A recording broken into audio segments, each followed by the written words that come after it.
Gelaran PON 21 Aceh Sumut telah berakhir dan ditutup. Sumatera Selatan yang awalnya menargetkan dapat duduki peringkat 10 besar, namun kenyataannya hanya mampu duduki peringkat 21 klasmen akhir perolehan medali.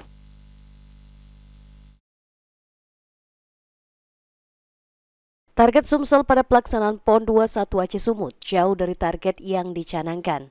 Di mana pada pelepasan atlet PON beberapa waktu lalu, KONI Sumatera Selatan menargetkan bisa meraih peringkat 10 besar dengan target 20 medali emas, 12 perak, dan 26 perunggu dengan total medali sebanyak 58 keping.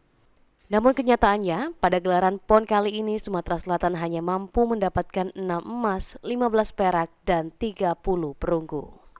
Dengan total medali yang diraih 51 keping dan duduki peringkat 20 klasmen akhir PON Aceh Sumut. Atas hal tersebut, PJ Gubernur Sumatera Selatan Ellen Setiadi, jika hasil tersebut sudah maksimal yang dilakukan oleh para atlet Sumatera Selatan. Apalagi lawan yang dihadapi oleh atlet Sumatera Selatan ialah atlet nasional bahkan internasional. Oleh karenanya disampaikan oleh Ellen, usai selesai gelaran PON, dirinya akan memanggil KONI dan juga Dispora Sumatera Selatan untuk melakukan evaluasi terkait hasil yang diraih atlet PON Sumatera Selatan.